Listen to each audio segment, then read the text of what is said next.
Okay, this is a short video designed to be a brief review of what I refer to as the Buddhist sacred text decoder ring, or the very short version of understanding that. This is the flip. Here's the sheet. Get rid of this here. Here's the sheet, but on the back side, you should make some notes. Before we talk about the text, let's talk about liturgical or sacred languages. Obviously, for Islam, that's Arabic. For Judaism, Hebrew, and so on. It's a little more complicated with Buddhism as it is with Christianity. Sanskrit, of course, is the language of the Aryans, and it is the classical language of India. The word Sanskrit means, in Sanskrit, constructed or refined or perfected. It refers to beautiful language. Versus Prakrit. Prakrit is a word in Sanskrit meaning natural or ordinary. And a Prakrit language is a vernacular language flowing from Sanskrit. Latin is a classical language, refined language. Italian, Spanish, Portuguese, those are vernaculars that are coming from it.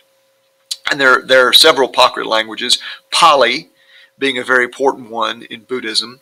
And curiously, the Buddha probably didn't speak Pali. He probably spoke another Prakrit language called Magadhi.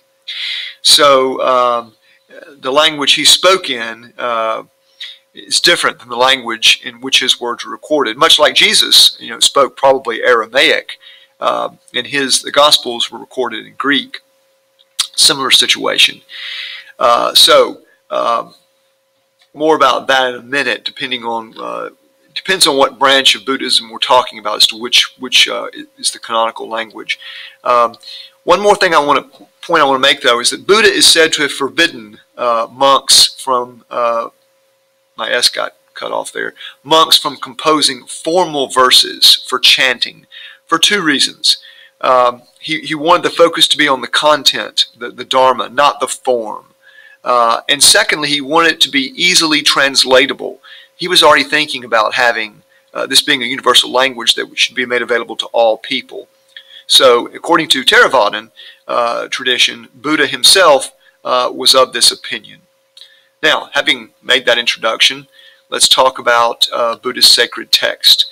And to do that, we want to talk about this concept. By the way, all of this got folded over, but all of this was oral. That's what that says, before the beginning of this common era. So for 400 or 500 years, Buddhist sacred texts were oral and recited and memorized. We have to consider this idea of Buddha Vakana. You might remember Vak, V-A-C, which is a Vedic goddess of sound or voice. Vocal is a cognate.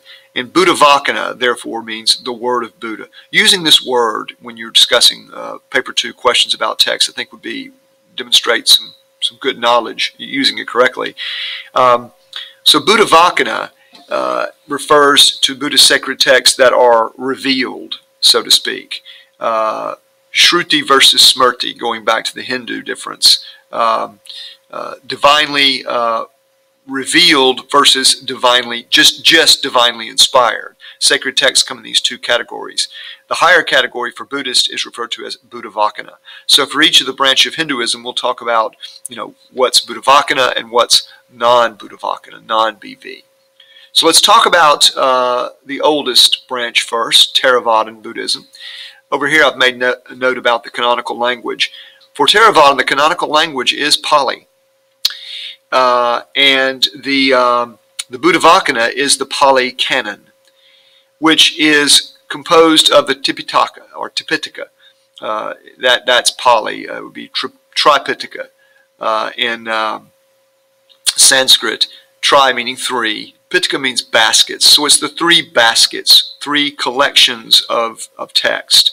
It includes two of the three baskets are Buddha Vakana, and the third is non-Buddha Vakana. So what are they? Well, first is the Sutta Pitaka, which means the basket of discourses or threads. Sutta is the Pali word for sutra. Let me scoot down here. I've given you a definition here for sutra. It's a Sanskrit word meaning literally thread, but it means thread and thread of thought, a string of precepts, discourse of the Buddha. And the word sutra is reserved for Buddhavacana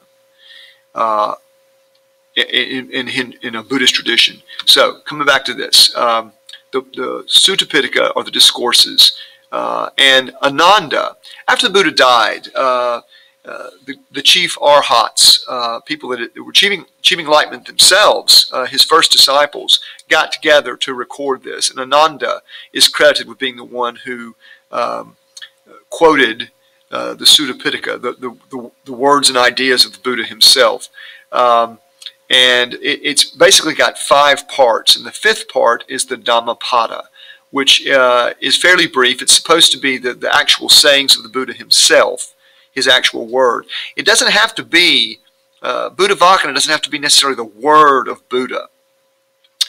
That's a little confusing, but the Dhammapada is the actual things the Buddha himself said.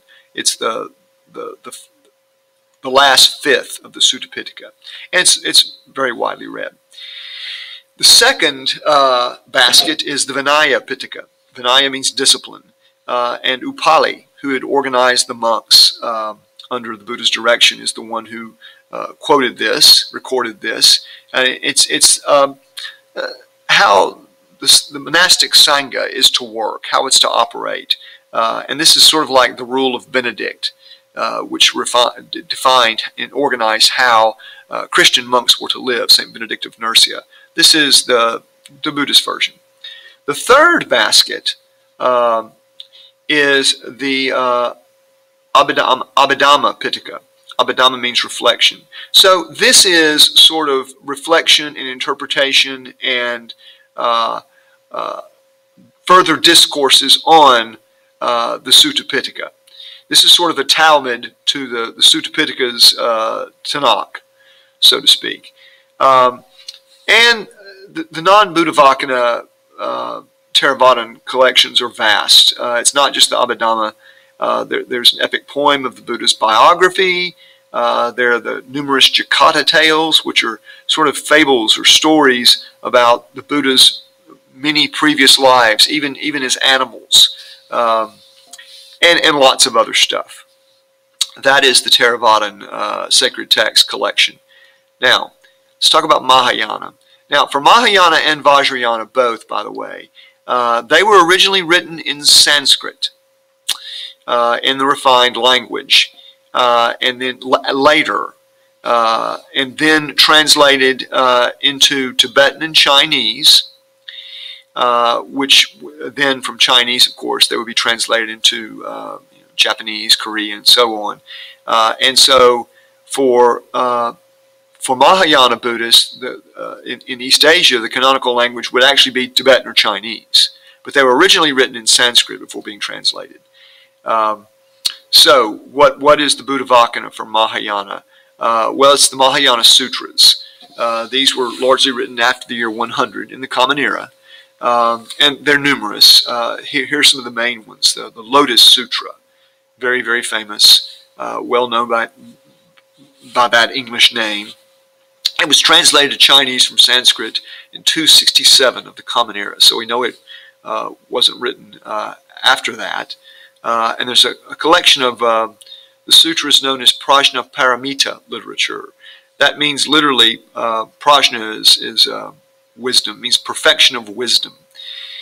And this particularly relates to the doctrine of emptiness, that Mahayana further extension of anatta, or no soul, that not only is your soul not real, but in fact nothing is, that the reality is empty.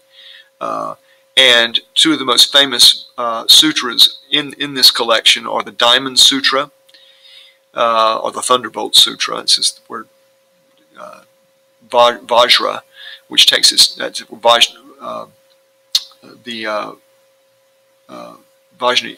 Vajrayana, Tibetan Buddhism, takes its name from that. And the Heart Sutra, one of the most quoted sutras. But this is not the only sutras. There are lots and lots and lots of sutras, but that's the Buddhavacana for the Mahayanists. Now let me point out though that this is still the basis. This Pali Canon is still the basis, the shared tradition. But this is what Mahayana Buddhists read. In terms of non-Buddhavacana, it's vast. There's a vast collection of shastras. Shastra is a Sanskrit word meaning precept, rules, manual, compendium. It's sort of like a sutra. But sutra, remember, we reserve sutra for Buddhavacana in Buddhist tradition. You remember the Hindus had Shastra literature about how you live your dharma and your station in life, your caste, and so forth. The laws of Manu were a Shastra. And Shastras in the Buddhist tradition refers to this non-Buddhavacana commentary for Mahayana. For Vajrayana, which of course Tibetan is the canonical language, Buddhavacana and non-Buddhavacana is divided into two categories called Kangyur and Tingyur, which means translation of the word and translation of the treatise, the word being the word of Buddha here. And the Buddhavacana, the Kangyur is vast, about 75% Mahayana. For example, a lot of these sutras are included, the Diamond Sutra, certainly, from which Vajrayana takes its name. Vajra, diamond or thunderbolt, and 25% Theravadan. So Tibetan Buddhism gives a lot more study and credence to the Pali Canon than does Mahayana. And non-Buddhavacana is vast. There's a lot of Abhidharma. Notice it's Abhidhamma up here, which is Sanskrit, and here it's Abhidharma. Which is Abhidhamma, it's Pali. Here it's Abhidharma, which is Sanskrit. So a lot of Abhidhamma are reflection works, interpretation works, vast collections of tales and dramas, all kinds of stuff. And that is your decoder ring for Buddhist sacred texts.